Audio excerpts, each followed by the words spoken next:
नमस्कार प्यारे साथियों, कैसे हैं आप लोग। मेरा नाम शुभम वर्मा है और आप सभी का एग्जाम मोड यूपी चैनल पे हार्दिक स्वागत है। फ्रेंड्स, हम लोग आपके UP triple SC lower PCS का सिलेबस बहुत बेहतरीन ढंग से कवर कर रहे हैं, जिसमें कि अभी तक हमने स्पेस टेक्नोलॉजी टॉपिक कवर कर लिया है, जिसकी 2 वीडियोज़ हैं इस चैनल पर पड़ी हुई हैं। और इसके बाद डिफेंस टेक्नोलॉजी का जितना भी बेसिक था कि कितने तरीके की आपकी मिसाइल होती हैं, कितने तरीके की आपकी इसकी स्पीड होती हैं, ये सारी चीज़ें हमने पिछले वीडियो में कवर कर लिया था। आज जो हमने एक वीडियो लेके आए हैं ये भी डिफेंस टेक्नोलॉजी के ऊपर है।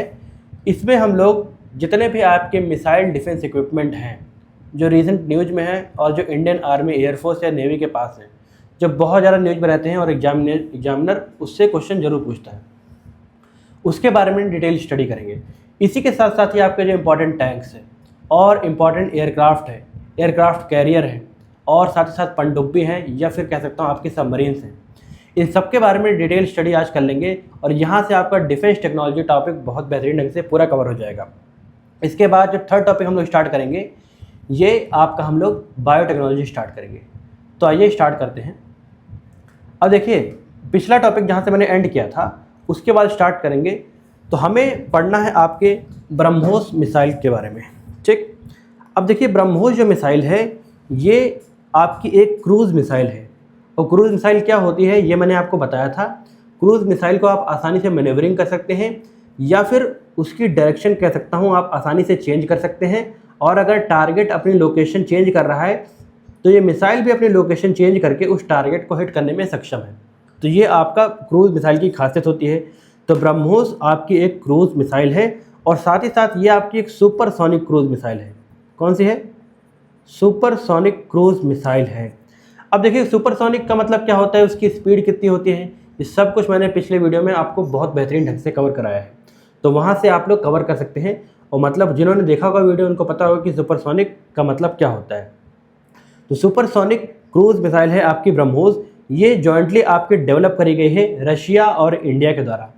अब देखिए, इंडिया की जो डिफेंस रिसर्च डेवलपमेंट ऑर्गेनाइजेशन है DRDO और रशिया की एजेंसी है, इन्होंने मिलकर आपके ब्रह्मोस मिसाइल की डिस्कवरी करी।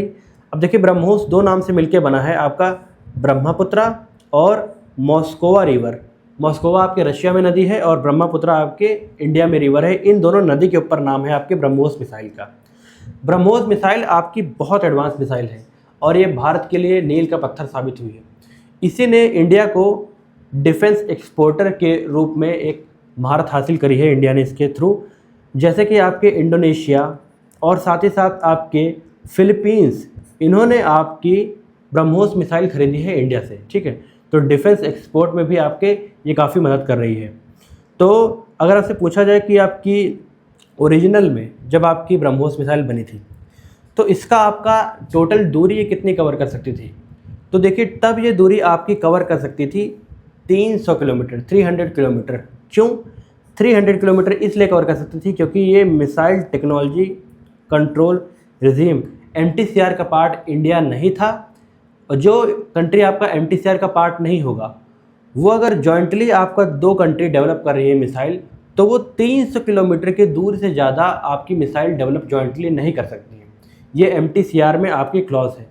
और 2016 में जब इंडिया ने आपके MTCR ज्वाइन किया तो उसके बाद अब इसकी जो आपकी रेंज है वो 500 किलोमीटर बढ़ा दी गई है और फ्यूचर में इसे 800 किलोमीटर आपके बढ़ा दिया जाएगा। याद रखिएगा कि ये आपकी इसकी स्पीड है आपकी 2.8 से लेके 3 मैक तक की स्पीड ये कवर कर सकती है, ठीक। और ये वॉरहेड आपका 200 किलोग्राम तक का कैरी कर सकती है। लैंड, सी और एयर तीनों जगह से इसे लॉन्च किया जा सकता है और ये आपकी न्यूक्लियर कैपेबल मिसाइल है, ठीक है जी। न्यूक्लियर कैपेबल मिसाइल है मतलब कि अच्छा ये कंफर्म है नहीं कि न्यूक्लियर कैपेबल है कि नहीं है, लेकिन कई डिफेंस सोर्सेस आपके कहते हैं कि ये न्यूक्लियर कैपेबल आपकी मिसाइल है। ऐसा लिखा नहीं हुआ है लेकिन ये है, ठीक है। न्यूक्लियर कैपेबल का मतलब क्या होता है कि न्यूक्लियर वॉरहेड ये कैरी करके आपका शूट कर सकती है किसी भी एरिया में, ठीक। तो होपफुली आपको ब्रह्मोस मिसाइल के बारे में पता चल गया होगा। बहुत इंपॉर्टेंट मिसाइल है ये, याद रखिएगा इसके बारे में कि ये क्रूज़ मिसाइल है, सुपरसोनिक मिसाइल है, रशिया और इंडिया के द्वारा जॉइंटली डेवलप करी गई है, ठीक। अब आगे चलते हैं। अब देखिए, आपको 4 major multilateral export control regime के जो आपके साइन हुए हैं, डॉक्यूमेंट साइन हुए, उन चारों एग्रीमेंट के बारे में पढ़ना है। ये चारों एग्रीमेंट आपके बहुत इंपॉर्टेंट हैं। ये कई एग्जामिनेशन में आपके ये क्वेश्चन कई बार रिपीट हुआ है कि इंडिया किसका मेंबर है और किसका कौन सा काम है। बस चार ही आपको याद करने हैं। यही चारों मिला के आपके डिसाइड करते हैं कि कौन से कंट्री के पास किस तरीके के वेपन आपके होंगे, कि मिसाइल टेक्नोलॉजी आपकी ट्रांसफ़र होगी कि नहीं होगी। ये सारी चीज़ें आपकी ये चारों एग्रीमेंट आपके डिसाइड करते हैं। ठीक है जी। अब देखिए यूपी पीसीएस में कई बार इसके क्वेश्चन रिपीट हो चुके हैं और लोअर पीसीएस की वैकेंसी आपकी काफ़ी हाई वैकेंसी है, तो होपफुली चांसेस है कि आपके ये क्वेश्चन रिपीट हो जाएं। ठीक है, तो एक ही करके समझ लीजिए। अब missile technology control regime MTCR, इसका मेंबर आपका इंडिया पहले नहीं था और 2016 में इंडिया ने इसे ज्वाइन किया। तो पहली बात याद रखिए कि इंडिया इसका मेंबर है। अब इसका पर्पस क्या था? इसे 1987 में आपके बनाया गया था और इसका पर्पस था कि आपका जो भी आपके मिसाइल्स हैं और साथ ही साथ वेपन्स ऑफ मास डिस्ट्रक्शन है, इसका प्रोलिफरेशन करना रोकना या फिर इसका वितरण करना रोकना आपको उन कंट्रीज़ को जो कि आपके इस मिसाइल टेक्नोलॉजी कंट्रोल रिजीम के मेंबर ना हो। ठीक है, इसके थ्रू आपके बैलिस्टिक मिसाइल्स को, क्रूज मिसाइल्स को, ड्रोन, रॉकेट टेक्नोलॉजी और इन सारी चीज़ों पे नियंत्रण लगाना इस आपके एग्रीमेंट का काम है। 2016 में जब इंडिया इसका मेंबर बना तो इसमें एक क्लॉज था कि जो इस एग्रीमेंट का मेंबर नहीं होगा वो आपके 300 किलोमीटर ज़्यादा तक की मिसाइल नहीं बना सकता है जॉइंटली, अगर दो कंट्री आपका मिलकर बना रही। अब देखिए रशिया तो आपका मेंबर था, लेकिन रशिया ये टेक्नोलॉजी इंडिया को ट्रांसफ़र नहीं कर सकता था क्योंकि इंडिया आपका MTCR का मेंबर नहीं था। इसीलिए 300 किलोमीटर तक की आपकी जो आपकी पिछले मैंने ब्रह्मोस मिसाइल बताई, इसकी मारक क्षमता आपकी सिर्फ 300 किलोमीटर थी। इंडिया ने जब इसे 2016 में ज्वाइन किया तो अब मारक क्षमता आपकी बढ़ चुकी है। अब इंडिया चाहे तो आपका जॉइंटली किसी भी कंट्री के साथ कोई भी मिसाइल कितनी भी दूरी तक की रेंज की आपकी डेवलप कर सकता है। ठीक है जी, तो ये हो गया आपका MTCR। अगला है आपका वासेनार एग्रीमेंट। अब देखिए वासेनार जो आपका एग्रीमेंट है ये 1996 में आपके साइन किया गया था। इसका हेडक्वार्टर है आपका वियना, ऑस्ट्रिया में। ठीक, ये क्या करता है? ये आपका ट्रांसपेरेंसी मेंटेन करता है डील यूज गुड्स और टेक्नोलॉजीज़ के ट्रांसफ़र में। कोई भी ऐसे गुड्स या फिर ऐसी टेक्नोलॉजी ट्रांसफ़र हो रही है जिसका ड्यूल पर्पस हो सकता है, सिविलियन पर्पस के लिए और मिलिट्री पर्पस के लिए, दोनों को इस्तेमाल किया जा सकता है जिस चीज़ को, उसके टेक्नोलॉजी को ट्रांसफ़र करने के लिए आपकी ट्रांसपेरेंसी मेंटेन करने का काम ये एग्रीमेंट करता है। और साथ ही साथ आपके मैं कह सकता हूँ ट्रांसफ़र पे कई बार ये रोक भी लगाता है, ठीक, कंट्रीज़ पे। तो वासेनार एग्रीमेंट का ये काम है और 2017 में इंडिया ने इसे आपके साइन किया था और इसका मेंबर बन गया था। थर्ड है आपका ऑस्ट्रेलिया ग्रुप। ऑस्ट्रेलिया ग्रुप आपका 1985 में आपका इस्टेब्लिश हुआ था और इंडिया इसका मेंबर 2018 में आपका हो गया था। ठीक है, अब इसका क्या था? ये जितने भी आपके केमिकल वेपन का इस्तेमाल होता था, पहले कई वॉर्स में आपके देखा गया कि केमिकल वेपन्स का आपका इस्तेमाल हुआ, जो कि एक ह्यूमैनिटी के लिए एक बहुत बड़ा थ्रेट था। तब जाके आगे आके कई कंट्रीज़ ने आपके ऑस्ट्रेलिया ग्रुप में ये साइन किया कि केमिकल वेपन्स का इस्तेमाल हम लोग नहीं करेंगे। आने वाली फ्यूचर वॉर्स में केमिकल वेपन्स का इस्तेमाल हम लोग बिल्कुल लास्ट डिसीजन रखेंगे जब केमिकल वेपन का इस्तेमाल करा जाए। बाकी केमिकल वेपन्स का इस्तेमाल नहीं करा जा सकता है। Prevent spread of chemical and biological weapons. Biological weapons क्या होते हैं? अब देखिए केमिकल वेपन्स तो ये हो गया कि आपने किसी मिसाइल के थ्रू कोई केमिकल का रिसाव आपने करा दिया जिसकी वजह से आपके काफ़ी लोग प्रभावित हो सके और वो मर जाए। और बायोलॉजिकल वेपन से कोई भी आपका ऐसा वायरस, ठीक, ऐसा वायरस आपने छुड़वा दिया जो एक तरीके से कह सकते हैं कि डायरेक्टली तो आपका कोई हथियार नहीं है, लेकिन ये भी आपका एक तरीके से इनडायरेक्ट तरीके से हथियार का काम करेगा आपका बायोलॉजिकल कोई भी वेपन। जैसे कि आपका कोरोना वायरस जब आया तो यूँ तो आपका काफ़ी लोग मतलब कह सकते हैं कि डायरेक्टली वॉर में तो नहीं मरे, लेकिन कोरोना वायरस के चपेट में आके वो लोगों की काफ़ी लोगों की मृत्यु हुई। तो इनडायरेक्ट तरीके से ये कह सकते हैं कि ये एक वेपन था या फिर ये एक हथियार था, तो इसी को नाम दे दिया गया आपके बायोलॉजिकल वेपन। तो केमिकल और बायोलॉजिकल एजेंट्स का एक तरीके से आपको क्या करना, एक्सपोर्ट करना या फिर स्प्रेड करने पर रोक लगाता है आपका ऑस्ट्रेलिया ग्रुप। इन तीनों रिजीम का आपका इंडिया मेंबर है, ये देखिए, ठीक, MTCR का भी है, वासेनार अरेंजमेंट का भी है और ऑस्ट्रेलिया ग्रुप का मेंबर भी इंडिया है। लेकिन इंडिया आपका न्यूक्लियर सप्लायर ग्रुप का मेंबर नहीं है। ठीक है जी, न्यूक्लियर सप्लायर ग्रुप का मेंबर इसलिए आपका NSG आया 1975 में, इसका आपका इस्टेब्लिशमेंट हुआ। पोखरान 1 न्यूक्लियर टेस्ट जो आपका इंडिया ने करा था। अब देखिए, न्यूक्लियर टेस्ट की जो टेक्नोलॉजी है, न्यूक्लियर वेपन्स की टेक्नोलॉजी आपकी कुछ एलीट कंट्रीज़ के पास ही थी। सब कंट्रीज़ के पास आपके न्यूक्लियर वेपन नहीं है। तो जब 1974 में आपके पोखरान का टेस्ट किया इंडिया ने, तब यूएसए लेड आपकी कई कंट्रीज़ आई जिन्होंने आपके एनएसजी न्यूक्लियर सप्लायर ग्रुप का फॉर्मेशन किया, और इनका काम था आपका कि न्यूक्लियर प्रोलिफरेशन को एक ट्रीटी के थ्रू जितने भी आपके न्यूक्लियर मटेरियल है वो किसी भी नॉन न्यूक्लियर कंट्री को, या फिर जिस कंट्री के पास आपके न्यूक्लियर हथियार नहीं है उस कंट्री को आप न्यूक्लियर टेक्नोलॉजी ट्रांसफ़र नहीं कर सकते हो जिस कंट्री के पास वो टेक्नोलॉजी है। ये आपका न्यूक्लियर सप्लायर ग्रुप की ट्रीटी कहती है, ठीक। और इसी के थ्रू ये देखिए यहाँ पर लिखा हुआ है export of nuclear material equipment and technology. तो इंडिया इसका मेंबर नहीं है, लेकिन इंडिया को आपको स्पेशल छूट मिल रखी है 2008 में इन सभी कंट्रीज़ के द्वारा, जिसकी वजह से अब क्या होता है कि इंडिया आसानी से आपके न्यूक्लियर मटेरियल, जिन कंट्रीज़ के पास न्यूक्लियर हथियार है या फिर न्यूक्लियर मटेरियल है, उनसे वो लोग आसानी से आपका इंपोर्ट कर सकते हैं, क्योंकि इंडिया को छूट मिल रखी है 2008 के थ्रू, ठीक है। अब ये क्यों हुआ? ये इसीलिए हुआ है क्योंकि इंडिया ने जो आपका सेकंड जो आपका न्यूक्लियर टेस्ट किया उसमें इंडिया सक्सेसफुल हो गया। अब अगर आप हमें रोक भी लेते हैं तो हमारे पास न्यूक्लियर टेक्नोलॉजी तो है ही, और किसी न किसी रास्ते से तो वो इंडिया अचीव कर ही लेगा। तो अमेरिका ने सोचा क्यों ना हम लोग क्यों आगे बढ़ के अपना मतलब एक तरीके से इंडिया को छूट क्यों ना दे दें। जब छूट देंगे तो दुनिया की नज़रों में हमारी इमेज अच्छी हो जाएगी, ठीक है। तो ये अमेरिका की हिडन एजेंडा था। बाकी एक तरीके से इंडिया को छूट मिल रखी है, तो एनएसजी का इंडिया का ना पार्ट होते हुए भी उसके पास कह सकता हूँ न्यूक्लियर टेक्नोलॉजी और न्यूक्लियर फ्यूल, ये सब चीज़ें वो इंपोर्ट कर सकता है। तो इंडिया किसका मेंबर है? इंडिया 3 का मेंबर है और चौथे का मेंबर इंडिया नहीं है। ये चारों आपके जो अरेंजमेंट है ये बहुत इंपॉर्टेंट है, ये पूछा जाता है, डायरेक्टली पूछा जाएगा इंडिया किसका मेंबर है, किसका मेंबर नहीं है, और किसका कौन सा काम है, और कौन से ईयर में किसका फॉर्मेशन आपका हुआ था, ठीक है जी।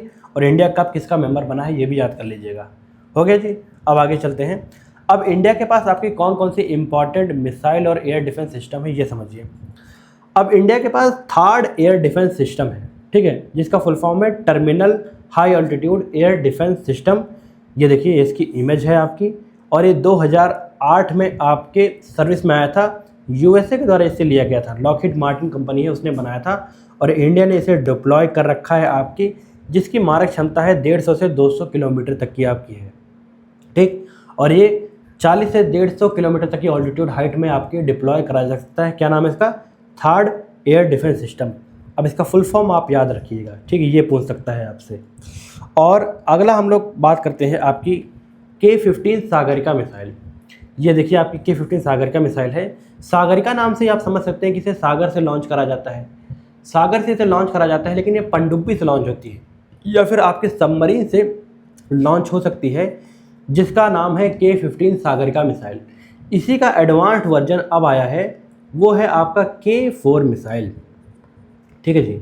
K4 मिसाइल, एक सेकेंड यार, ठीक।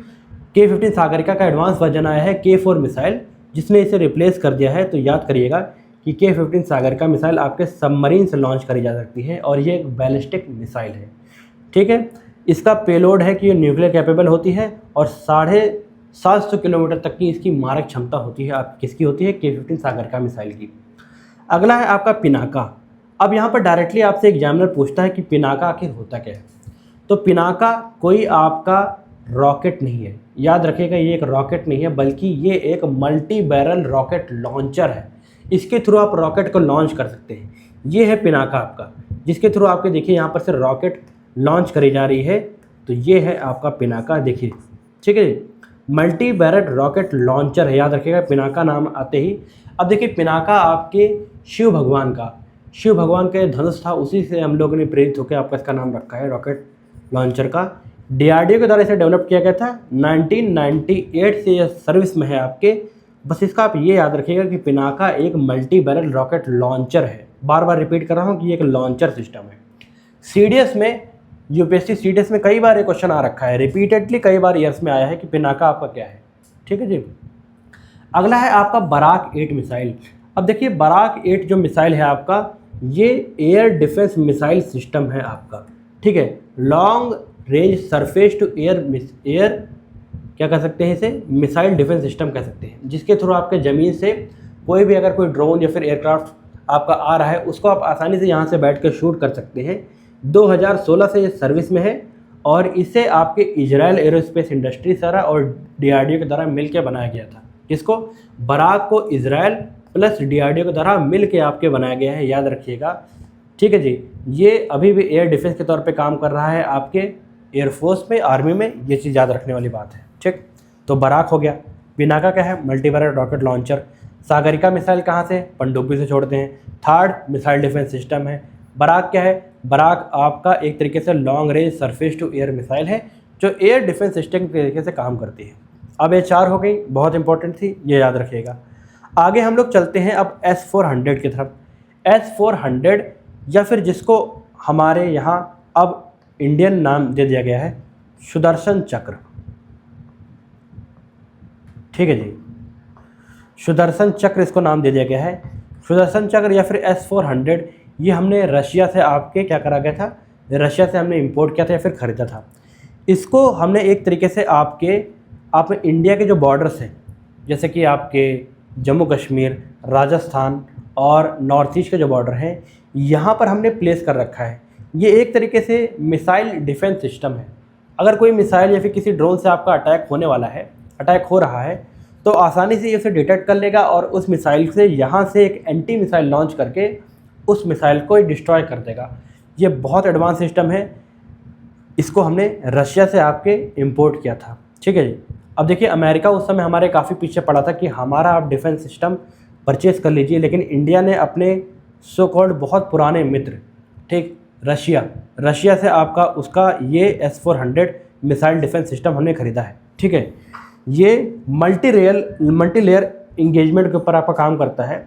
देखिए, इसके पास शॉर्ट रेंज मिसाइलें भी होती हैं आपकी, ये देखिए, और मीडियम रेंज और लॉन्ग रेंज तीनों तरीके की आपकी मिसाइलें इसके पास पड़ी हुई हैं, जिसके थ्रू ये एक तरीके से ये आपका 400 किलोमीटर तक के दायरे में अगर किसी तरीके की मिसाइल गतिविधि आपकी हो रखी है तो उसको डिटेक्ट करके डिस्ट्रॉय कर सकता है। ये देखिए प्रदीप, ये 400 किलोमीटर, मतलब कि इसको हमने अगर आपके राजस्थान के बॉर्डर में डिप्लॉय कर रखा है तो पाकिस्तान से किसी भी क्षेत्र से आपके मिसाइल अगर छोड़ी जाए उसको आसानी से डिटेक्ट करके ये डिस्ट्रॉय कर सकता है। बहुत एडवांस है आपका मिसाइल डिफेंस सिस्टम, याद रखिएगा। नाम है S-400 या फिर सुदर्शन चक्र। ठीक है जी, 2018 में ये डील आपकी साइन हुई थी। इंडिया ने इसे परचेज कर रखा है रशिया से। अब ठीक हो गया, अब आगे चलते हैं। इसमें आपको इतना याद करना है। आगे अब थोड़ा एरोनॉटिक्स और एवियोनिक्स के ऊपर, यानी कि जहाज और जितने भी आपके फाइटर एयरक्राफ्ट हैं इनके ऊपर स्टडी करते हैं। अब देखिए, इंजन्स के ऊपर जितने भी तरीके के आपके एडवांस जो इंजन है उसके हिसाब से अगर देखा जाए तो आपके 5 जनरेशन के आपके फाइटर एयरक्राफ्ट हैं। ठीक है, 5th जनरेशन फाइटर एयरक्राफ्ट सबसे एडवांस है और 5 जनरेशन के आपके फाइटर एयरक्राफ्ट हैं। अब आसानी से जो कह रहा हूँ वो ध्यान से समझिए। फर्स्ट जनरेशन के जो आपके फाइटर क्राफ्ट हैं वो 1940 से 50 के दशक में आपके थे। सेकंड जनरेशन के 50 से 60 के दशक में थे और थर्ड जनरेशन के 1960 से 70 के दशक में थे। फोर्थ जनरेशन के आपके 1970 से 1990 के दशक में रहे हैं और फिफ्थ जनरेशन आपके 2005 से आज तक की जनरेशन चल रही है वो आपके 5th जनरेशन फाइटर एयरक्राफ्ट है। अब देखिए, फर्स्ट जनरेशन जो आपकी होगी वो सबसे कह सकता हूँ कि आपके बिल्कुल बेसिक टेक्नोलॉजी इसमें स्टार्ट हुई थी। इसमें आपके रोटेटरी पिस्टन प्रोपेलर थे, मतलब वो जो एक आपका जहाज़ होता है जिसके आगे आपके पंखा लगा होता है, उस तरीके के कह सकते हैं ये फाइटर आपके क्राफ्ट थे। और उसी के साथ साथ ये सब सोनिक स्पीड पे काम करते थे और इसके पास कोई भी रडार सिस्टम आपका नहीं था। याद रखिएगा, इसके पास रडार सिस्टम नहीं था। रडार सिस्टम टेक्नोलॉजी क्या होती है ये आपको बिल्कुल आखिरी में समझाऊंगा, लास्ट स्लाइड में। अभी बेसिक जान लीजिए कि रडार टेक्नोलॉजी के थ्रू आप रेडियो सिग्नल्स के थ्रू कोई भी आगे आपके क्या कोई प्लेन आ रहा है, कोई गतिविधि हो रही है, उससे रेडियो सिग्नल आप भेजेंगे और वो टकरा के रिसीवर में रिसीव होगा और बता देगा कि हाँ कोई प्लेन आगे है तो कितनी दूरी पर है। ये सब जानना आपके रडार सिस्टम काम होता है, जो फर्स्ट जनरेशन के एयरक्राफ्ट में नहीं था। और सेकंड जनरेशन के एयरक्राफ्ट जो आपके थे इसमें आपके टर्बो प्रॉप इंजन लगा हुआ था। ठीक है, टर्बो प्रॉप इंजन लगा था और ये बॉम्ब को कैरी कर सकता था। इसमें रडार भी था और ये सुपरसोनिक स्पीड में काम करते थे। इसका एग्जाम्पल है आपके मिग 21 और मिराज। ठीक है, मिग 21 और मिराज आपके इंडियन एयरफोर्स में डिप्लॉयड हैं। अभी रिसेंटली आपके मिराज को एक तरीके से कह सकता हूँ कि ऑफ ड्यूटी कर दिया गया है, मतलब अब इस सर्विस में काम नहीं करता है। इसे सिर्फ एक तरीके से अब शोकेस की तरीके से रखा जाएगा, इसे इनएक्टिव मिलिट्री सर्विसेज में इस्तेमाल नहीं करा जाएगा। तो मिराज और मिग 21 बहुत इसके फेमस एग्जाम्पल है आपके सेकेंड जनरेशन फाइटर एयरक्राफ्ट के।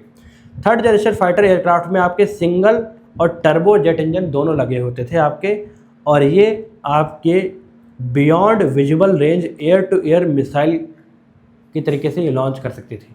मतलब कि कोई भी आपका एयरक्राफ्ट अगर नज़र नहीं आ रहा है तो उस दूरी तक की मारक की क्षमता रडार से अगर आप पता कर लेते हैं कितनी दूरी पर उसकी लोकेशन क्या है, तो बियॉन्ड विजिबल रेंज की मिसाइल जहाँ से आप छोड़ेंगे, अगर आपको नहीं भी दिख रहा है तो मिसाइल जाके वहाँ पर हिट करने की कैपेबिलिटी रखता है आपका थर्ड जनरेशन का फाइटर एयरक्राफ्ट। ये सुपरसोनिक स्पीड में आपके काम करता था। इसका एग्जाम्पल है आपका मिग 23। और फोर्थ जनरेशन आपका जो इंजन है, इसमें रैमजेट और स्क्रैमजेट इंजन आपके लगे होते हैं, याद रखिएगा ये नाम इंपॉर्टेंट है। और मल्टी सेंसर और एडवांस रडार इसमें लगे होते हैं। हाइपरसोनिक स्पीड में ये काम करता है। अब देखिए ये तीनों जनरेशन में जो आपका देख रहे हैं, थर्ड जनरेशन तक तो आपका सुपरसोनिक स्पीड तक काम करता था, लेकिन फोर्थ जनरेशन में आपके हाइपरसोनिक स्पीड से प्लेन चलते हैं।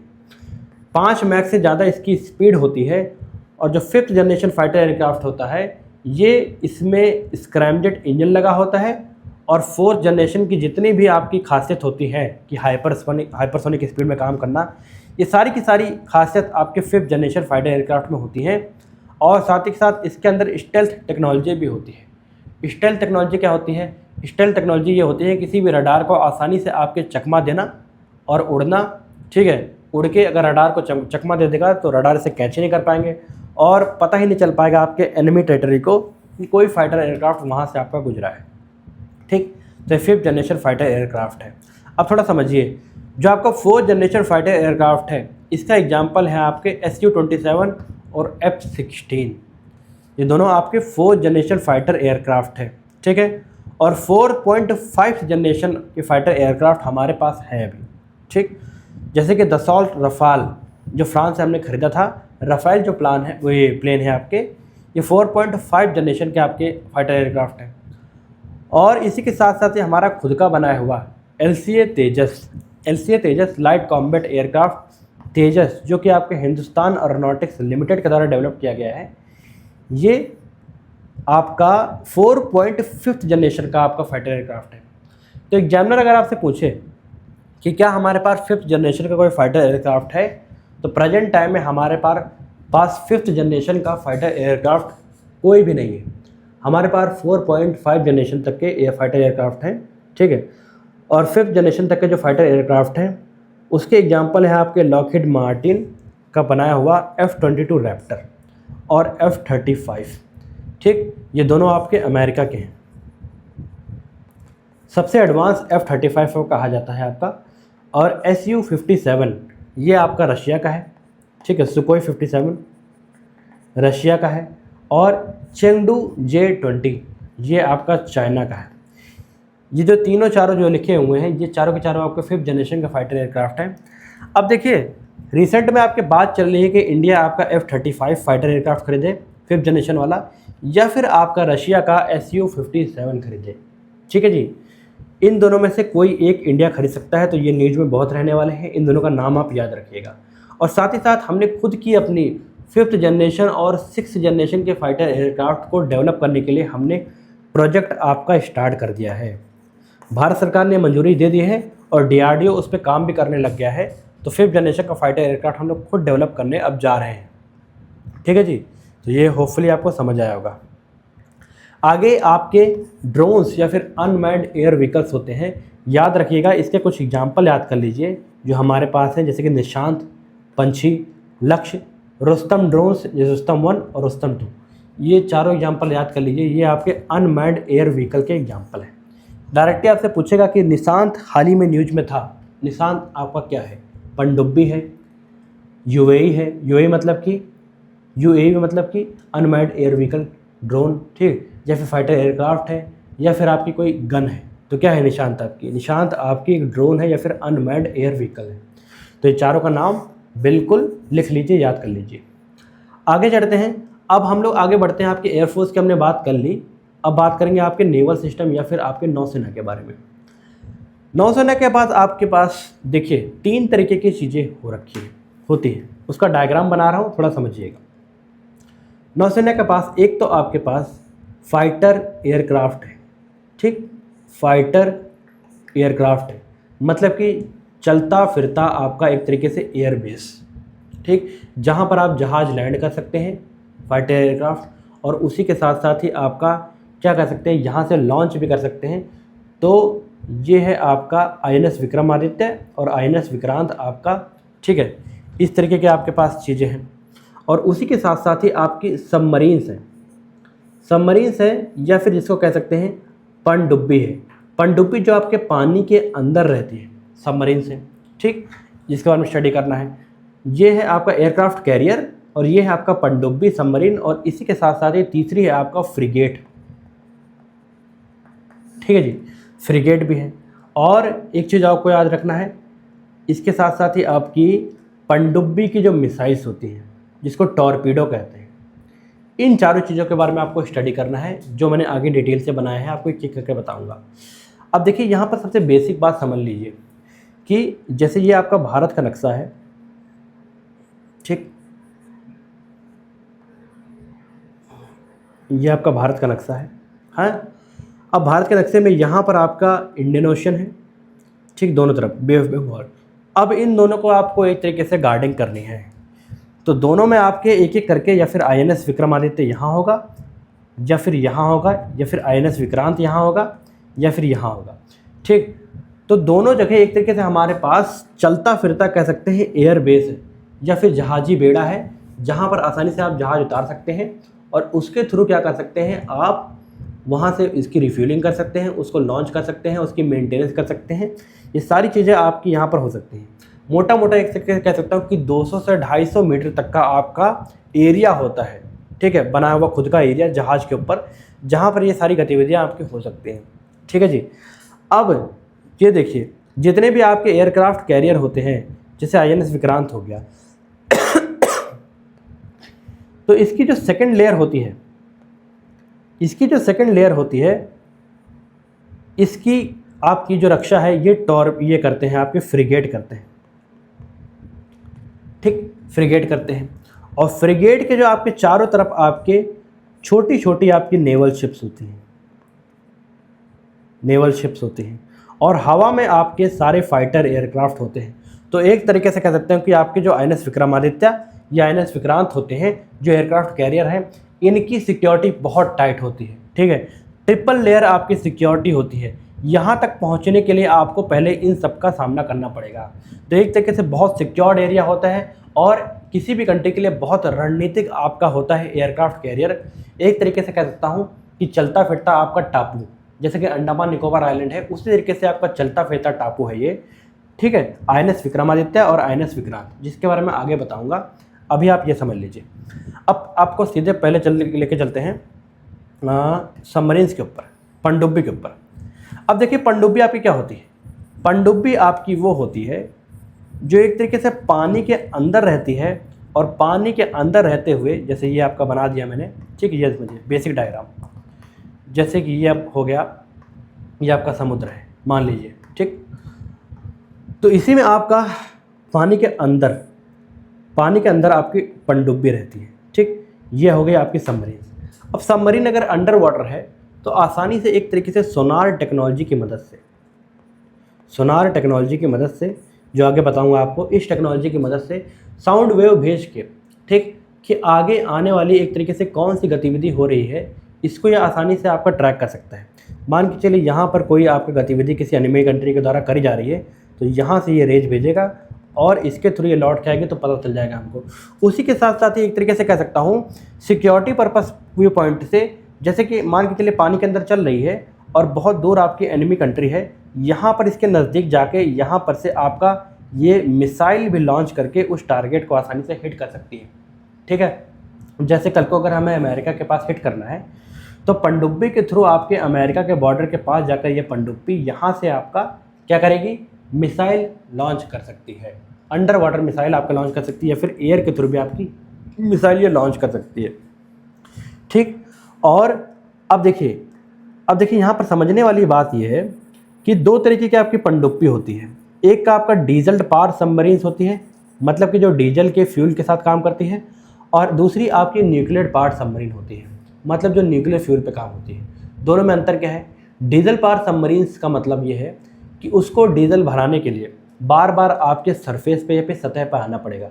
अगर ये बार बार सतह पे आ जाती है तो आसानी से ये एनिमी के द्वारा या फिर शत्रु के द्वारा आपका डिटेक्ट करी जा सकती है, ठीक है, रडार सिस्टम के थ्रू, और इसे पकड़ के वो डिस्ट्रॉय कर सकते हैं।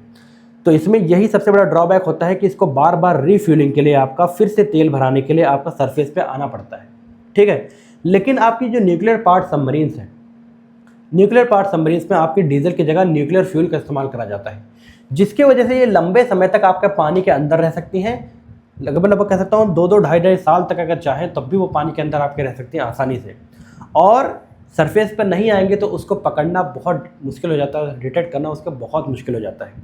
तो इसी तरीके के हमारे पास सबमरीन्स हैं जिसके बारे में हमको स्टडी करना है। जैसे कि आपकी न्यूक्लियर पावर्ड सबमरीन्स हैं जो न्यूक्लियर फ्यूल पे काम करती हैं। इसका मतलब उसे सरफेस पे ओकेजनली आपके रीफ्यूलिंग के लिए नहीं आना पड़ेगा। जैसे कि आपके पास एग्जाम्पल है, आपको याद रखना है, अकूला क्लास की आपकी ये सबमरीन्स है, अरिहंत क्लास की है और अरिघात क्लास की है। अब देखिए अकूला क्लास की जो आपके सबमरीन्स हैं ये हमने रशिया से ली थी ये टेक्नोलॉजी। रशिया ने हमको न्यूक्लियर फ्यूल्ड ये पावर्ड सबमरीन्स की ये टेक्नोलॉजी दी थी, अकूला क्लास की कहलाती हैं। और हमारे पास आज देखा जाए सबसे एडवांस है जो हमारे पास न्यूक्लियर पावर्ड मिसाइल है वो है INS अरिहंत, जिसका मैं आगे आपको बताऊंगा। अब देखिए अकूला क्लास में आपके प्रोजेक्ट 971 जो थर्ड है उसके थ्रू आपके अकूला क्लास की सबमरीन्स बनाई गई हैं रशिया के द्वारा, और ये सोवियत नेवी के द्वारा 1986 में पहली बार से स्टार्ट किया गया था या फिर इस्तेमाल किया गया था। इसका एग्जाम्पल है आपके INS चक्रा। INS चक्रा है जो आपकी ये अकूला क्लास की आपकी सबमरीन्स है, लेकिन इसमें सिर्फ एक ड्रॉबैक है कि ये आपका न्यूक्लियर हथियारों को या फिर न्यूक्लियर वेपन्स को ये छोड़ नहीं सकती है या फिर उसे फायर नहीं कर सकती है, बस इसमें ये ड्रॉबैक है। तो एक तरीके से मॉनिटरिंग पर्पस के लिए या फिर कह सकता हूँ आपकी निगरानी के लिए ये इस्तेमाल करी जा सकती है आपकी अकूला क्लास की मिसाइल। और जो सिंपल आपके जो वेपन्स होते हैं, न्यूक्लियर वेपन की बात नहीं कर रहा हूँ, वो भी यहाँ से छोड़े जा सकते हैं। तो अकूला क्लास की हमने कहाँ से, प्रोजेक्ट 971 थर्ड याद रखना है और रशिया याद रखना है अकूला क्लास की मिसाइल से, और INS चक्र के बारे में याद रखना है। आगे चलते हैं। INS अरिहंत 2009 में इसे इंडियन नेवी में इंडक्ट किया गया था और ये बहुत एडवांस आपका है, ठीक। इंडिया के पास आज की डेट में अगर देखा जाए तो 3 आपके पास INS अरिहंत हैं। ये भारत का पहला स्वदेशी या फिर इंडिजिनस डेवलप्ड आपका न्यूक्लियर पावर्ड अटैक सबमरीन था, ठीक है, जो न्यूक्लियर फ्यूल के द्वारा रन होता है। ये पहली आपकी इंडिया की सबमरीन्स थी जो खुद इंडिया ने बनाई थी आपकी INS अरिहंत, और ये 40% आपके न्यूक्लियर फ्यूल पे काम करती है, न्यूक्लियर रिच फ्यूल पे। एग्जाम्पल ऑफ SSBN मतलब कि ये सबमरीन सी बेस्ड नेवल शिप आपकी है। ये चीज़ याद रखिएगा, जो समुद्र के नीचे आपकी नेवल शिप काम करती है उसका एग्जाम्पल है। और एक तरीके से SLBM, ठीक है, बैलिस्टिक मिसाइल लॉन्च करने की क्षमता इसमें होती है। 2 तरीके की मिसाइल से ये इक्विप्ड है आपकी INS अरिहंत, K-15 सागरिका, और अब हाल ही में आपकी K4 या फिर कलाम 4 मिसाइल बनाई गई है, उसको भी आसानी से ये लॉन्च कर सकती है आपकी INS अरिहंत, ठीक है। बहुत एडवांस आपकी मिसाइल है। किसी भी आपका सबमरीन के थ्रू, जैसे INS अरिहंत है, यहाँ से आप न्यूक्लियर मिसाइल लॉन्च करना चाहते हैं और किसी एनिमी टारगेट को हिट करना चाहते हैं तो INS अरिहंत के थ्रू आप लोग आसानी से कर सकते हैं, ठीक। याद रखिएगा K-15 सागरिका के बारे में, K4 मिसाइल के बारे में और INS अरिहंत के बारे में। आगे चलिए INS अरिघात के बारे में जान लीजिए। INS अरिघात आपके इंडियन नेवी, DRDO और भाभा एटॉमिक रिसर्च सेंटर या फिर बार के द्वारा, तीनों के द्वारा मिलकर डेवलप करी गई है। ये आपकी न्यूक्लियर पावर्ड बैलिस्टिक मिसाइल है और सोनार टेक्नोलॉजी के साथ ये इंटीग्रेटेड है, sound navigation and ranging technology के साथ, जिसके थ्रू हम लोग साउंड के ये रेंज भेजते हैं, साउंड की ध्वनि की तरंगे भेजते हैं, और वो किसी चीज़ से टकरा के वापस आती है तो हमें पता चल जाता है कि इसकी दूरी कितनी है और किस स्पीड से वो मूवमेंट करे। ये सारी चीज़ें आपके सोनार टेक्नोलॉजी से पता कर सकते हैं। तो ये आपके INS अरिघात में फिट है और साथ ही साथ आपके INS अरिहंत में भी है और अकूला क्लास की जो है आपकी ये जितने भी आपके सबमरीन्स हैं, देखिए सोनार सिस्टम तो किसी भी आपके जो सबमरीन है सबसे बेसिक टेक्नोलॉजी है, ये तो उसमें होनी ही होनी है, ठीक, ये चीज़ याद रखिएगा। और एंटी टॉर्पीडो काउंटर मेजर इसके पास भी है। एंटी टॉर्पीडो काउंटर मेजर आपके INS अरिहंत के पास भी है और इसके पास भी है, ठीक। एंटी टॉर्पीडो क्या होता है? अब देखिए टॉर्पीडो आपकी वो एक तरीके से मिसाइल होती है जो अंडर वाटर जैसे पानी के अंदर ही वो मिसाइल आपकी छोड़ी जाती है और पानी के अंदर ही ट्रैवल करते करते वो आपके किसी भी जहाज़ को, शिप को, पानी वाले जहाज़ को या फिर किसी भी आपके सबमरीन को हिट कर सकती है, वो टॉर्पीडो कहलाती है। अंडर वाटर मिसाइल टॉर्पीडो, याद रखिएगा। तो उसी में एंटी टॉर्पीडो मतलब होता है अगर कोई टॉर्पीडो आ रहा है तो उससे बचने के लिए जो इक्विपमेंट होता है, जैसे कोई एनिमी ने आपका टॉर्पीडो छोड़ दिया अंडर वाटर मिसाइल, तो उसको बचने के लिए भी टेक्नोलॉजी होनी चाहिए ना, तो वो टेक्नोलॉजी आपके एंटी टॉर्पीडो काउंटर मेजर भी आपके INS अरिहंत में लगा हुआ है और INS अरिहंत में भी लगा हुआ है, ठीक है जी, ये याद रखिएगा। अब देखिए कन्वेंशनली पावर्ड सबमरीन आपकी कौन कौन सी है, मतलब जो डीजल पे काम करती है, ठीक, वो सारी आपकी कौन कौन सी इंपॉर्टेंट है जो आपको याद रखनी है। INS करंज और प्रोजेक्ट 75 के थ्रू, प्रोजेक्ट 75 बहुत इंपॉर्टेंट है सबमरीन के ऊपर।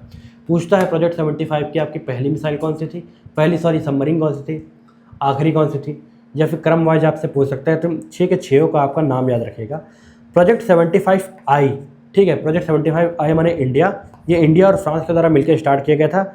इसमें कलवेरी क्लास की आपकी 6 डीजल इलेक्ट्रिक अटैक सबमरीन बनाई गई थी, ठीक है, कलवेरी क्लास की।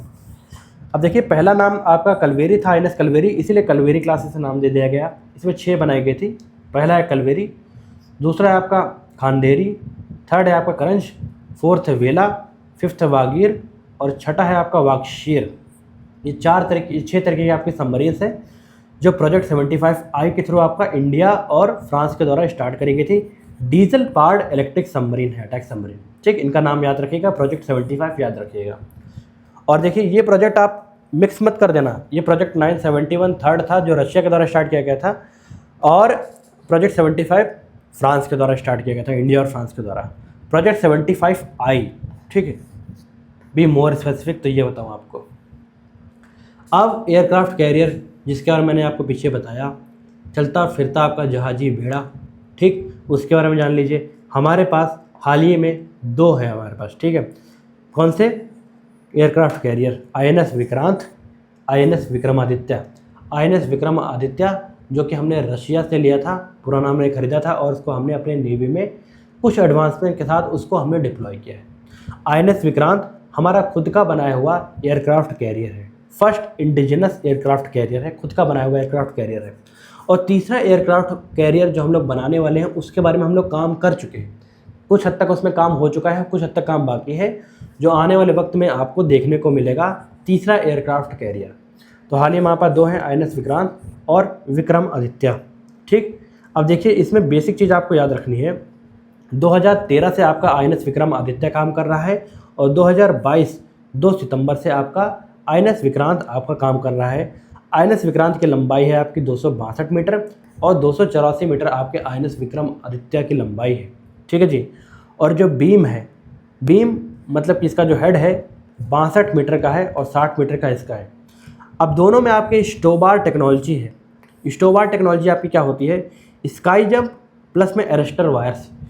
स्टोबार टेक्नोलॉजी में ये होता है, बेसिक समझ लीजिए, ठीक, सिर्फ आपको कुछ टेक्नोलॉजी का मतलब पता होना चाहिए।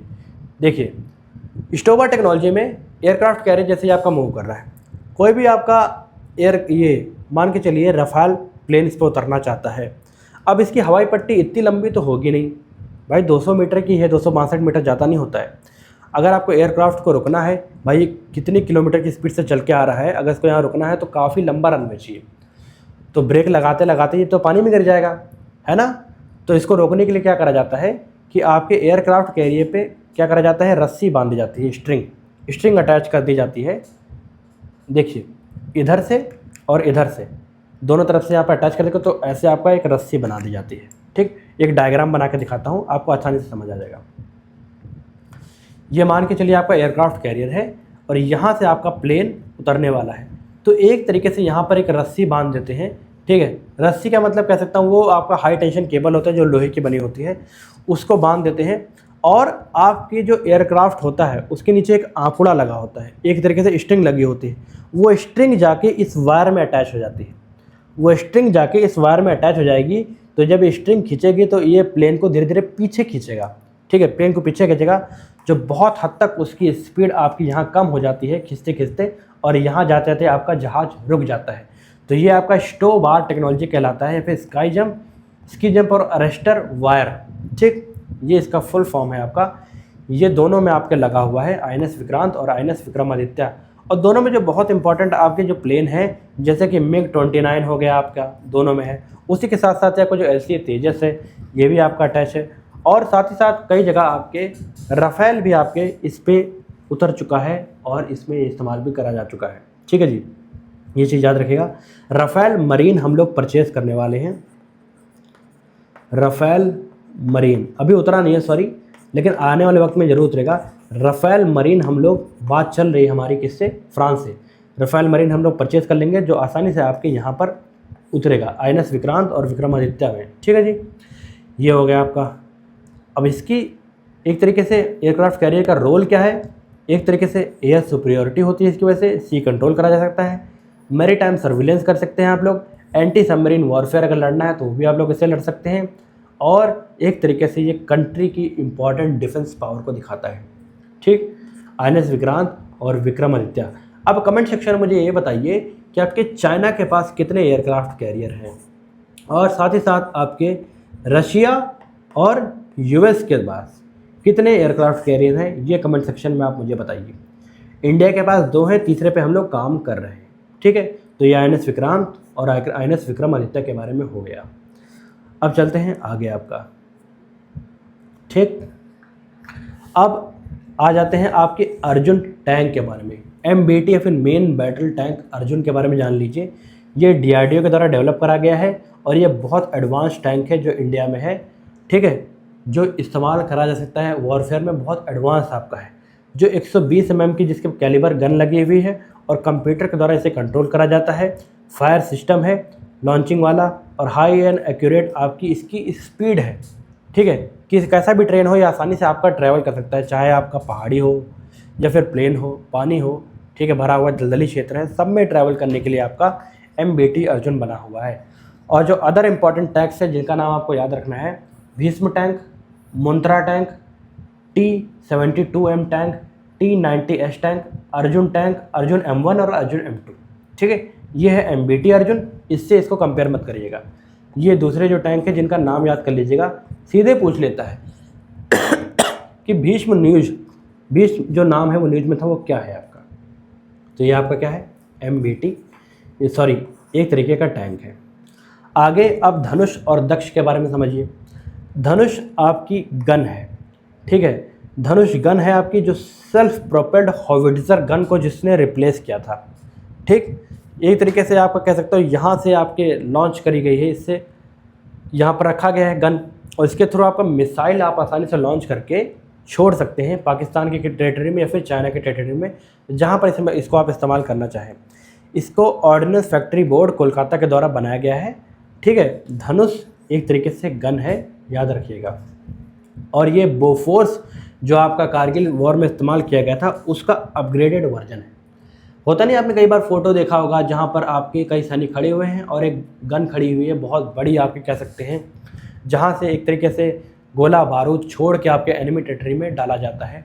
तो ये आपके धनुष गन के द्वारा इस्तेमाल करा जाता है। ठीक है, अब ये कोई हाथ में लेने वाली गन नहीं है, पहले बता रहा हूँ। ठीक है, इसकी साइज करीबन एक तरीके से एक ट्रक कितना होता है, जहाँ से आपके गोला बारूद छोड़े जाते हैं एनिमी टेरिटरी में। दक्ष क्या होता है, दक्ष आपका electronically powered remote operated vehicle है DRDO के द्वारा, जो सेफली आपका किसी भी जगह लोकेशन पे लेके जाया जा सकता है, और किसी भी तरीके के आपके हजार्डस ऑब्जेक्ट है, कोई बॉम्ब लगा हुआ है, उसको डिटेक्ट करने के लिए, उसको डिस्ट्रॉय करने के लिए आपका दक्ष व्हीकल काम आती है। आसानी से आपको इसको आप किसी भी स्थान पे लेके जा सकते हैं और इसका इस्तेमाल आप कर सकते हैं। ठीक, DRDO के द्वारा डेवलप करा गया है, तो धनुष और दक्ष में कंफ्यूज नहीं होना है। आगे अब रडार और सोनार टेक्नोलॉजी के बारे में अंतर है वो समझ लीजिए। रडार का फुल फॉर्म है आपका रेडियो डिटेक्टिंग एंड रेंजिंग। ठीक, इसमें क्या होता है, किसी भी अगर मान के चलिए कोई दो एयरक्राफ्ट मूवमेंट कर रहे हैं, ये हमारा वाला है, ये एनिमी वाला है। अब अगर इसको पता करना है कि इसकी दूरी कितनी है, इसकी स्पीड कितनी है, इसकी हाइट कितनी है, ये सारी चीज़ें अगर वो पता करना चाहता है, अगर ये दिख नहीं रहा है इसको, तो रडार टेक्नोलॉजी के थ्रू रेडियो वेव्स ये भेजेगा और उस प्लेन से टकरा के जब रेडियो वेव्स वापस आएंगे तो सिग्नल इसको कैच करेगा और इससे उसकी दूरी, उसकी हाइट, उसकी स्पीड, ये सारी चीज़ें आपको पता चल जाएंगे। तो ये होता है आसानी से आपका रडार सिस्टम। ये माइक्रोवेव टेक्नोलॉजी पे आपका काम करता है। माइक्रोवेव की किरणें आपका ये भेजता है, ये याद रखिएगा, रेडियो तरंगे। ठीक, और ये डिस्टेंस वगैरह ये सारी चीज़ें आपका मेजर कर सकता है। ठीक है जी। अब इसकी जो आपकी वेव होती हैं, तरंगे होती हैं, ये लाइट की स्पीड से ट्रैवल करती हैं। मोटा मोटा आपके 3 लाख किलोमीटर प्रति सेकंड की स्पीड से आपका ट्रैवल करती है। रडार सिस्टम के थ्रू जो आपकी तरंगे हैं, इसकी बात कर रहा हूँ। सोनार टेक्नोलॉजी क्या होती है? अच्छा, रडार सिस्टम का इस्तेमाल आपका फाइटर एयरक्राफ्ट में करा जाता है। फाइटर एयरक्राफ्ट हो गया, इसके साथ साथ ही आपके सिविलियन एयरक्राफ्ट, जितने आपके सिविलियन प्लेन होते हैं, सब में आपका रडार सिस्टम फिट होता है। ये इसके एग्जांपल है। सोनार सिस्टम क्या होता है? सोनार का फुल फॉर्म होता है आपका साउंड नेविगेशन एंड रेंजिंग। इसमें क्या होता है, जैसे रडार सिस्टम में आपके रेडियो वेव भेजी जाती हैं, उसी के थ्रू अगर आपके सोनार सिस्टम में क्या होता है कि साउंड वेव्स भेजी जाती हैं, जो आपके ध्वनि की जो तरंगे हैं ये भेजी जाती हैं और ये टकरा कर वापस आती हैं। बाद में रिसीवर्स को डिटेक्ट करता है और पता करता है कि आगे आपका कोई हार्ड सरफेस है तो कितनी दूरी पे है आपके। ये सारी चीज़ें पता करना आपके सोनार टेक्नोलॉजी का काम होता है। सोनार टेक्नोलॉजी ज़्यादातर आपके सबमरीन्स में इस्तेमाल होती है, सबमरीन्स और शिप में इस्तेमाल होती है ज़्यादातर, आपको याद रखिएगा। ठीक है जी। और ये डेप्थ ऑफ शैलो बॉडी में बता सकता है। मान के चलिए समुद्र है, समुद्र पे कोई जहाज़ ट्रैवल कर रहा है तो उसको पता करना है कि पानी की गहराई कितनी है, तो यह सोनार की टेक्नोलॉजी से आपकी तरंगें भेजेगी और तरंग लौट के जब आएगी तो उसके जो आने में जो दूरी होती है, ये स्टडी करके आपका फॉर्मूला होता है जिससे पता कर सकते हैं कि समुद्र की गहराई आपकी कितनी है। ये सोनार टेक्नोलॉजी का इस्तेमाल होता है। होपफुली आपको रडार और सोनार टेक्नोलॉजी में अंतर पता चल गया होगा। आगे अब टॉर्पीडो के बारे में पता करते हैं। टॉर्पीडो मैंने बताया आपका कि ये अंडर वाटर वेपन होता है, फिर अंडर वाटर मिसाइल होती है जो सबमरीन्स के थ्रू या फिर अंडर वाटर जो शिप होती है, शिप का निचला भाग होता है, शिप का निचला भाग होता है पानी के अंदर जो होता है, उससे आप कोई मिसाइल छोड़ रहे हैं जो पानी के अंदर ही ट्रैवल करके आपका दूसरे जहाज़ को या फिर दूसरी सबमरीन को आपको हिट करेगी, तो ये आपका टॉर्पीडो कहलाती है। ठीक है, याद रखिएगा, मिसाइल ही होती है पर नाम अलग कर दिया गया है। टॉर्पीडो इसका नाम होता है। ये अंडर वाटर वेपन होता है और ये आसानी से किसी भी शिप को, जहाज़ को या फिर अंडर वाटर आपके सबमरीन्स को डिस्ट्रॉय करने में काम आता है। इसका एग्जाम्पल याद कर लीजिए, आपको नाम याद रखना है। टॉर्पीडो हमारे पास है, उसका नाम है वरुणास्त्र। क्या नाम है? वरुणास्त्र आपका टॉर्पीडो है। अब अगर टॉर्पीडो है तो टॉर्पीडो जरूरी तो है नहीं कि आपके पास ही होगा। टॉर्पीडो तो किसी और के पास भी सकता है, टॉर्पीडो चाइना के पास भी सकता है, टॉर्पीडो आपके अमेरिका के पास भी सकता है। अगर उनसे लड़ाई होगी तो क्या करेंगे आप? तो उनसे लड़ाई होगी तो एंटी टॉर्पीडो टेक्नोलॉजी भी हमारे पास है। एंटी टॉर्पीडो टेक्नोलॉजी क्या करती है कि आपके जैसे कि उधर से कोई टॉर्पीडो मिसाइल आ गई है तो उसको डिटेक्ट करके एक तरीके से यहाँ से एक और मिसाइल छोड़ेगी जो उसको पानी में ही आपके डिस्ट्रॉय कर देगी। ठीक, ये आपका एंटी टॉर्पीडो टेक्नोलॉजी होती है जो इंडिया के पास है, जिसका नाम है मारीच। ठीक, मारीच के पास कौन सी शक्ति थी? मारीच के पास आपके पास शक्ति थी, रामायण वगैरह देखे कि नहीं देखे? रामायण अगर आपने देखा होगा तो मारीच उसमें आता है। मारीच के पास आपके पास छिपने की शक्ति होती थी, आसानी से आपका भेद बदलने की शक्ति होती थी। ठीक है, ये सारी शक्ति उसके पास थी, तो उसी का नाम पे आपका रखा गया है मारीच। मारीच आपका डेवलप करा गया है कोची शिपयार्ड लिमिटेड और NSTL विशाखापट्टनम के द्वारा। ये आपकी टेक्नोलॉजी डेवलप करी गई है मारीच, जो state of the art indigenous system है फॉर टॉर्पीडो डिटेक्शन। टॉर्पीडो को डिटेक्ट करता है और साथ ही साथ उसको लोकेशन कहाँ से वो आ रही है और उसको ख़त्म करने में काम करता है आपके मारीच सिस्टम। ठीक है जी। मारीच क्या करेगा? मारीच आपका डिटेक्ट करेगा कितनी दूरी से आ रही है, ये सारी चीज़ें आपको डिटेक्ट करना मारीच का काम होता है। उसके बाद ये एक मिसाइल छोड़ेगा और जो जाके आपके डिस्ट्रॉय कर देगा किसको? टॉर्पीडो को। हो गया जी, इतनी सारी चीज़ें हो गई। अब देखिए ये सारी चीज़ें तो हो गई। एक आपको एक्स्ट्रा और एक चीज़ पढ़नी है, जो आपके एग्ज़ाम में पूछी जाती है, जो लेटेस्ट आपका टेक्नोलॉजी है MIRV टेक्नोलॉजी।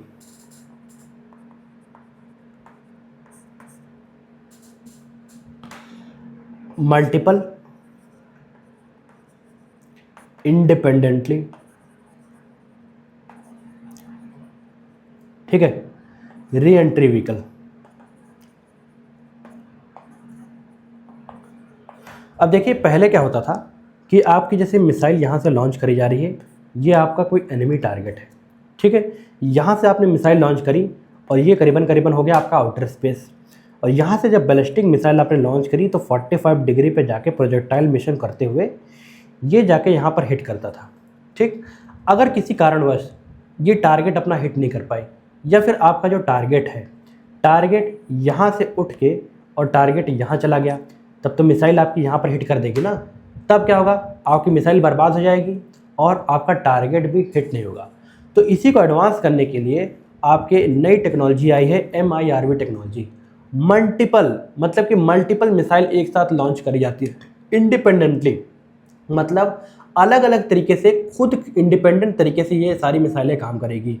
री एंट्री मतलब होता है आउटर स्पेस से जाकर, ठीक है, आउटर स्पेस से जाकर फिर से ये धरती पे आपके एंट्री लेती है, इसीलिए इसका नाम है री एंट्री। इंडिपेंडेंट नाम इसका आया है कि आउटर स्पेस से आकर इंडिपेंडेंट तरीके से आपकी मिसाइलें लॉन्च होंगी। यहाँ पर तो सिंगल ही गई और वहाँ पर जाके डिवाइड हो गया। अब अगर टारगेट आपका कहीं भी जाता है, अगर यहाँ आ गया तब भी इसको हिट कर सकते हैं, यहाँ था तब भी हिट कर सकते हैं, यहाँ था तो हिट ही कर सकते थे, और कहीं भी आपका आगे बढ़ गया तो उसको आसानी से डिटेक्ट करके हिट करा जा सकता है। मल्टीपल नाम इसलिए क्योंकि यहाँ पे मल्टीपल मिसाइल आपकी एक साथ छोड़ी गई है और इंडिपेंडेंट तरीके से काम करती है। तो ये आपकी MIRV टेक्नोलॉजी है जो कि आपके इंडिया ने अचीव कर लिया है। याद रखिएगा कि इंडिया के पास आपकी MIRV टेक्नोलॉजी है। अब अगर आपसे एग्जामिनर जो भी पूछता है तो MIRV टेक्नोलॉजी आप लोग आसानी से बता सकते हैं। इसका नाम याद रखिएगा, इसका फुल फॉर्म जरूर पूछेगा और ये टेक्नोलॉजी क्या होती है, इसका बेसिक काम पूछ सकता है। अगला एक चीज़ और जान लीजिए आप, लास्ट चीज़ जो आपको जानना है, ये चीज़ आपको जानना है मैन पैड्स। मैन पैड्स क्या होता है? मैन पैड्स एक तरीके से एयर डिफेंस सिस्टम है जो इंसान के द्वारा इस्तेमाल करा जाता है खुद ही अपने कंधे पर लेकर। मतलब कि अगर आपका ये कोई सैनिक खड़ा हुआ है, XYZ आपका कोई सैनिक खड़ा हुआ है, मान के चलिए, ठीक, मेरी थोड़ी ड्राइंग ख़राब है। अब अगर इसको लॉन्च करना है, आपको क्या करना है, कोई आपको यहाँ पर से कोई ड्रोन आते हुए सा नज़र आ गया। अब हर जगह तो एयर डिफेंस आपका होगा नहीं और छोटी छोटी चीज़ों के लिए आप लोग एयर डिफेंस सिस्टम का इस्तेमाल भी नहीं कर सकते हैं। और जो खुद से जो नज़र आया है, ठीक है, तो ये क्या करेगा, इसके पास एक होता है रॉकेट लॉन्चर, ठीक, एक रॉकेट लॉन्चर होता है जिसको मैन पैड्स नाम दिया गया है। ये हमने रशिया से ख़रीदा है।